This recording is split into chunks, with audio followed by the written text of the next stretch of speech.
It's time for Mornings at 8 with Jonathan Mark on AM 1480 WLEA. Yes, it is time for Mornings at 8, and here we are 5 minutes after 8 o'clock on a Tuesday morning. And as I've said in the past, time and time again, the best that can be said for Tuesday is, at least it's not Monday again. So we needn't go through the start of the work week all over again. And here we are. Well, let me see. Boy, I have a mixed bag of stuff this morning. Local, regional, national, and some pretty weird stories here and there. I got a bunch. Well, as you heard on Brian's news, there are some GoFundMe pages set up for some of the victims of Saturday's motor vehicle accident in the town of Burns. 4 people were killed, and 1 wound up at the hospital at Strong. And you can access those GoFundMe pages, if you'd like to, on our website. They're all right there. There are 3. And I'm wondering, 4 people died, and there were 3 GoFundMe pages. And one of the people in the car is in the hospital in Rochester. So I don't know why, but there are 3 GoFundMe pages. And as I said, you can access that on our website. Very, very sad story. Speaking about sad story, gee. You know, you've heard, of course, that one of the victims of the shooting at the Gilroy Garlic Festival was a young man, 25 years old, who was now living in Santa Cruz in California, which is right up the road from the Gilroy Garlic Festival. And he was a Romulus High School graduate. He is a 2017 graduate of Cuca College, and he was one of the 3 victims. There were 2 children, and Mr. What was his name here? Trevor Irby. So he was one of the victims. And there was a long article in FingerLakes1.com about the reaction in Romulus and Cuca College and where he lived here in New York in Seneca County. And he seemed to be a really nice, everybody liked this guy. I mean, everybody liked it. As a matter of fact, there was Trevor, it says here, Trevor did it all. He was a 3-sport athlete, not just 1, 3.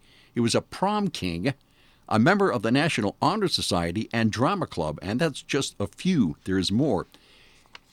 And the part about this story that really caught my eye was after the story itself. There's an editor's note.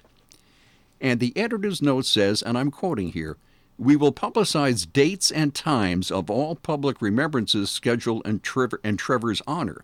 Please note that the shooter's name will not be published under any circumstances on FingerLakes1.com.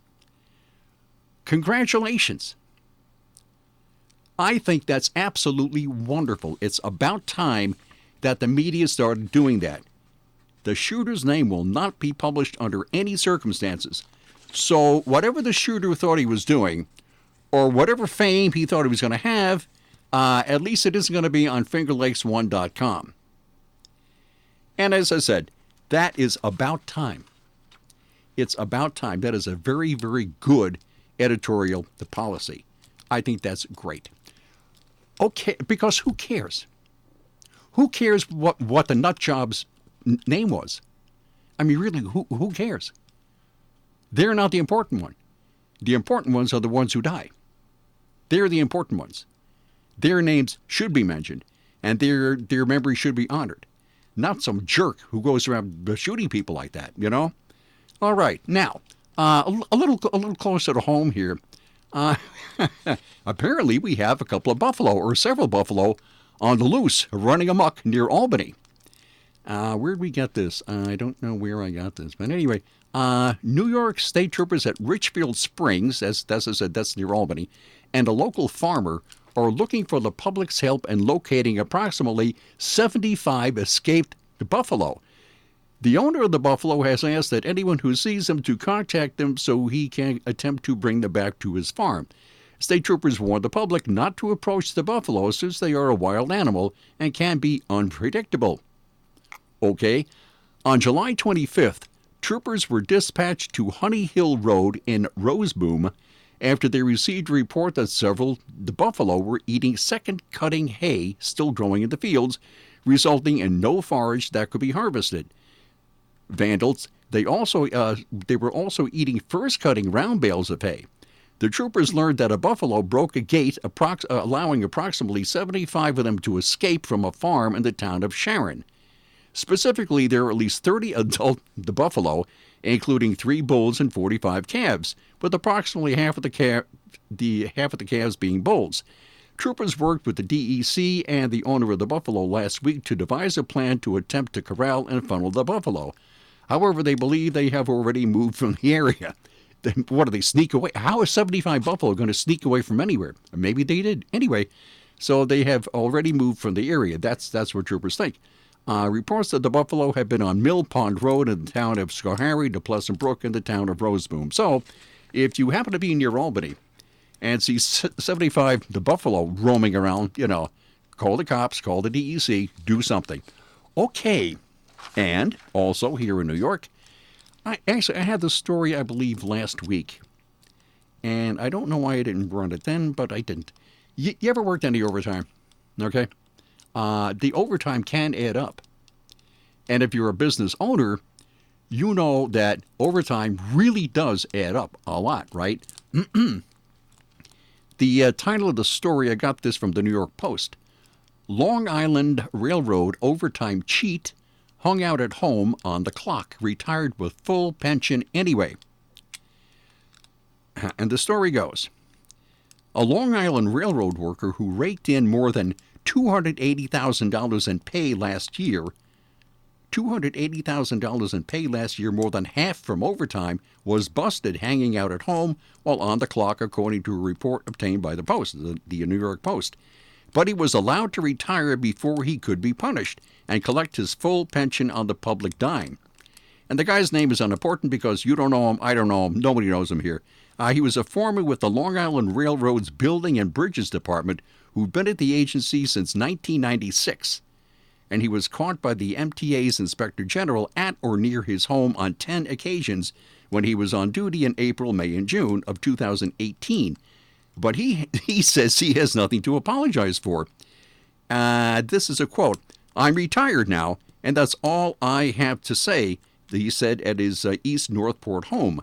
His wife then emerged from the house, insisting he's a hardworking, honest guy and griping about all the late hours he put in.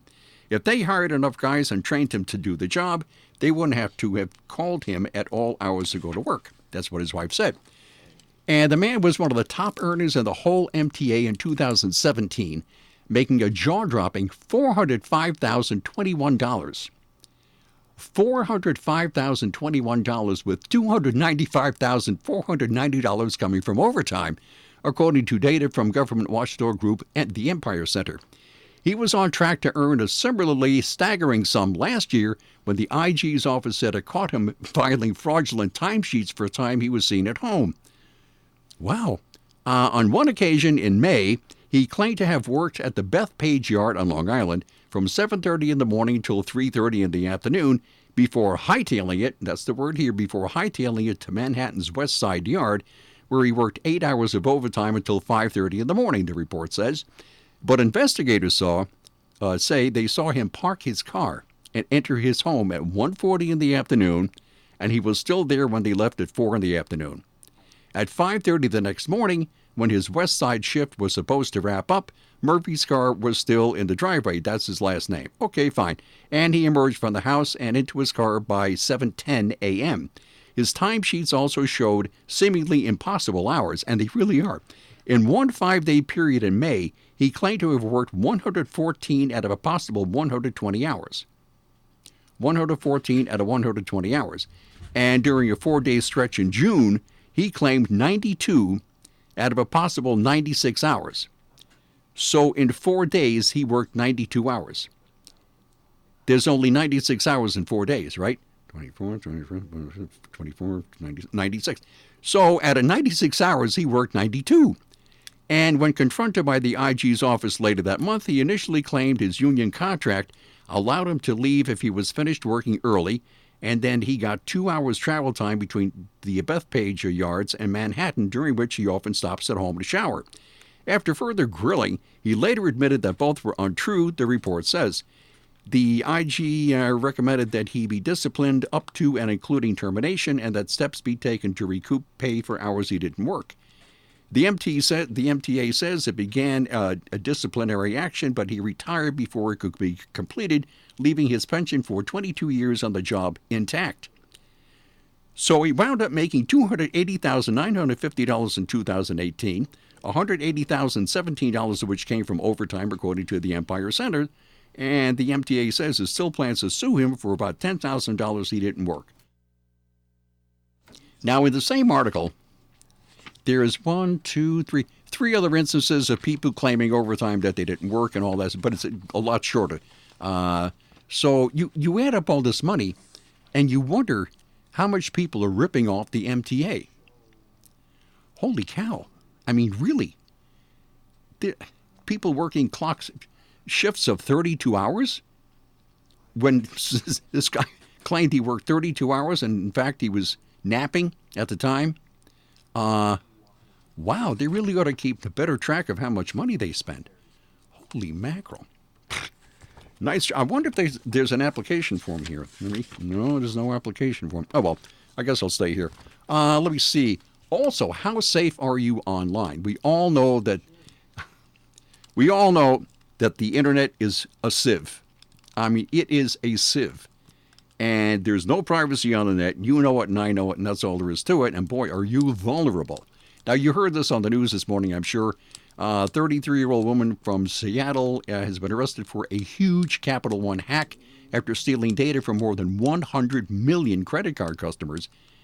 100 million credit card customers and applicants in the United States and Canada. She's 33 years old, Paige Thompson. She's a former technology company software engineer, and she was arrested yesterday. And Capital One said personal information, including names, addresses, phone numbers, and credit scores of about 100 million individuals in the United States and 6 million people in Canada were obtained by the hacker. And apparently, Capital One is very embarrassed. The McLean, Virginia-based bank said Monday it found out about the vulnerability in its system July 19th and immediately sought help from law enforcement to catch the perpetrator. Capital One says it believes that it's unlikely the information was used for fraud, but it will continue to investigate. The hacker got information including credit scores and balances, plus the social security numbers of about 140,000 customers. Oh, that's good. That's nice. And the company says it'll offer free credit monitoring services to those affected. So anyway, you're not really too awfully safe online. Let me see. What else was there? The information that this lady got included personal information Capital One routinely collects at the time it receives credit card applications, including names, addresses, zip codes, postal codes in Canada, phone numbers, email addresses, dates of birth, self-reported income. Holy mackerel. As I said, I guess try as these companies will, the net is like a sieve. I mean, anybody can obtain anything about anyone if you know how to do it. That's really, I don't know about that. But anyway, that's how that is. Okay, what else? Oh, how much time? Yeah, I might. Okay. Controversy over Blue Lives Matter flag forces family of fallen officer to remove it from utility pole. And this is from Fox News. Boy, this is, you just wonder. The family of a Maine state trooper killed in the line of duty said it felt forced to remove a thin blue line flag to mark the anniversary of his death after learning of complaints that it was racist. That's right. A blue line flag is racist, according to some people. Trooper Charles Black was fatally shot during a bank robbery in 1964. His son, also named Charlie Black, decided to erect a thin blue line flag, which is also known as a Blue Lives Matter flag, and is meant to honor law enforcement. The son placed the flag on a utility pole near his home, prompting some residents to complain that an offensive symbol was on public property. The town manager of York in Maine told News Center Maine that a resident visited his office to complain about the flag. The town manager said the resident came in and said there's a problem. This is a flag that represents segregation and discrimination. And the town manager called the family to forward the concerns about the flag. He said the trooper's widow took the news hard. This is just ripping a wound in her heart, Byrne said. It was pure instant emotion for her and her whole family. And Byrne, of course, is the town manager, is the last name. Pure instant emotion for her and her whole family. The son, Charlie Black, decided to take the flag down after his mother requested it and expressed frustration that the effort to pay tribute to his father had gotten mired in a politically charged debate. This is not a racist white supremacist symbol, and I'm angry it's portrayed that way, Charlie Black said. That's his son, of course. The trooper's widow, former York selectman, I guess that's like an alderman or something, or a council member, Mary Black Andrews, told a Bangor Daily News that the last thing she wanted to do was to stoke divisions. God forbid we should offend anyone, she said. It bothers me tremendously. It's the anniversary of his death. He gave his life to protect the public, and I gave my life to this town, and we can't even celebrate this person. I'm sorry I offended them. It's coming down, and it won't happen again. Wow, this is just mind-blowing. Let me see, who's this Kepner character? Susan Kepner, president of the York Diversity Forum, that sounds like fun, said that white nationalists used the thin blue line flag as one of their symbols in the Charlottesville rally that turned deadly.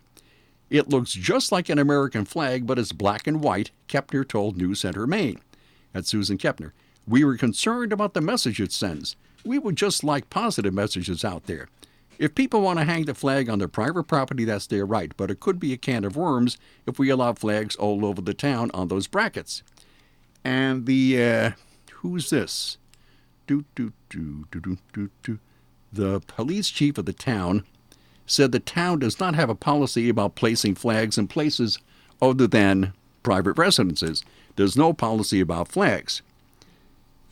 So the chief also acknowledged that the thin blue line flag is viewed differently by various groups. There's only one way to view the flag, is to honor law enforcement. I don't get it. Anyway, it's how people interpret it, he says. For most officers, that's the thin blue line flag. Just because you're an officer doesn't allow you to do anything you want. You can't cross that line.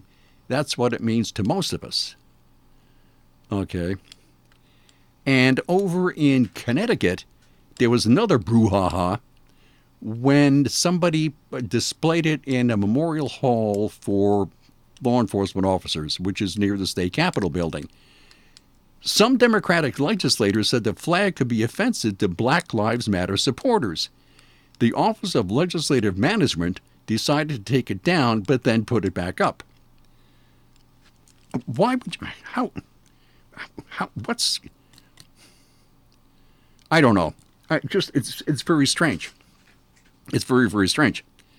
In her law, let me see, this was in Oregon in April.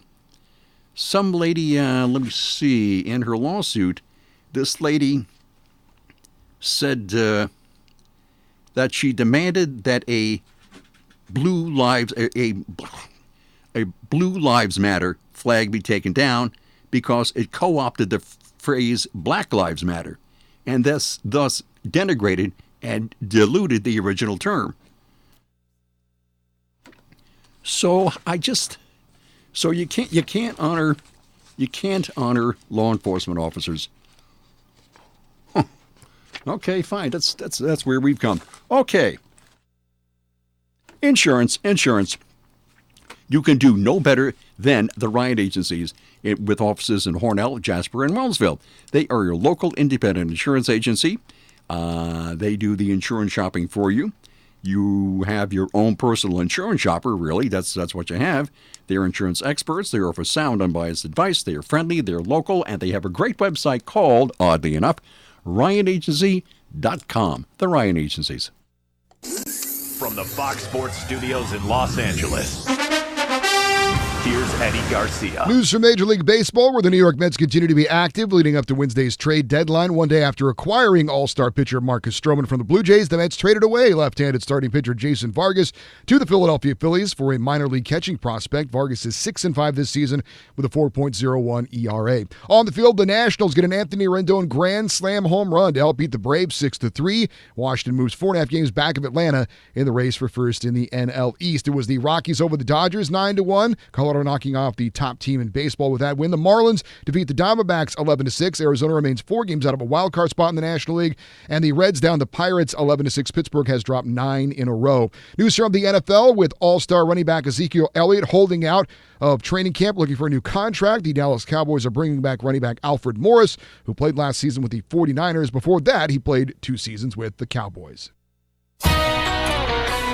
From the Fox Business Network, Capital One Financial shares are skidding after the company revealed the hacking of 106 million card customers and applicants. The accused hacker is said to have breached a firewall on Amazon's cloud service. The Wall Street Journal says she is a former employee of Amazon's cloud business. Plant-based burger company Beyond Meat saw sales quadruple in the spring quarter from a year ago. However, its stock slumped when Beyond Meat announced it will issue more stock. European budget airline Ryanair says further delays in returning Boeing 737 MAX planes to service could result in job cuts and closing some of the airport's bases.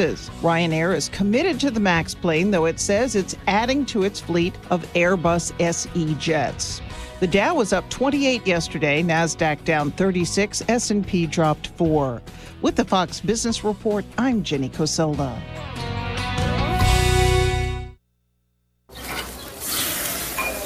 Summer is here, and Matt's got the barbecue out all ready to grill.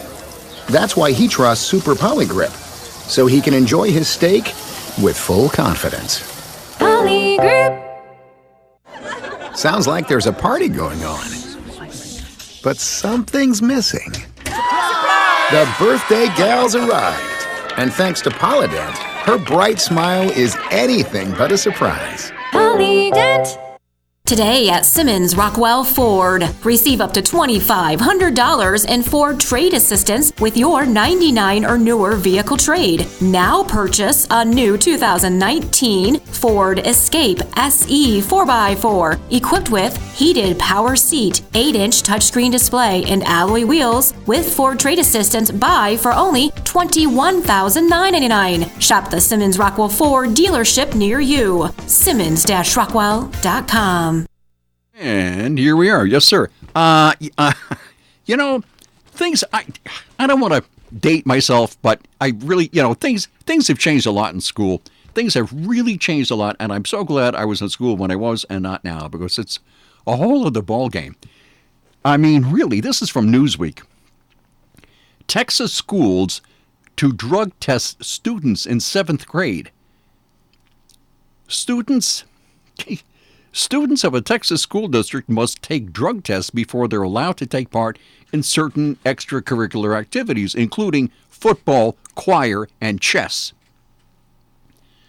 And I wonder how many people who play chess would have to be drug tested. Or choir. Anyway, in a letter to parents, Bushland Independent School District's Board of Trustees said the decision has been made to approve the policy for students in grades 7 to 12. Screening will also be needed before students can receive a parking permit for school grounds. The scheme will launch in the upcoming school year, KVII-TV reported. The district has said it will help to create a place, quote, free from illegal substance abuse and conducive to learning. The policy, which asks for consent from students and parents, includes random drug testing. Samples of the students' saliva or urine will be used to hunt for substances including alcohol, marijuana, cocaine, methamphetamines, amphetamines, and opiates. Testing is required before kids can take part in a slew of activities, including football, theater, cheerleading, cross-country, basketball, volleyball, wrestling, track, powerlifting, chess. Chess? How many people who play chess are going to be on methamphetamines? I don't know. Chess, band, choir, debate, gaming club, yearbook, and student council. The policy noted if appropriate consent is not provided, the students will not be allowed to participate in extracurricular activities or to receive a parking permit. Anyway, so that's how things are in the state of Texas in a high school. Well, it's 7th grade is high school, I guess, right? Sort of, well, intermediate. Anyway, grades 7 through 12. And so that's how school is now, huh? At least in Texas. Man, I don't know. Okay, fine. It's all good. No, it's not. Okay, I will see you tomorrow at 8:05. Bye.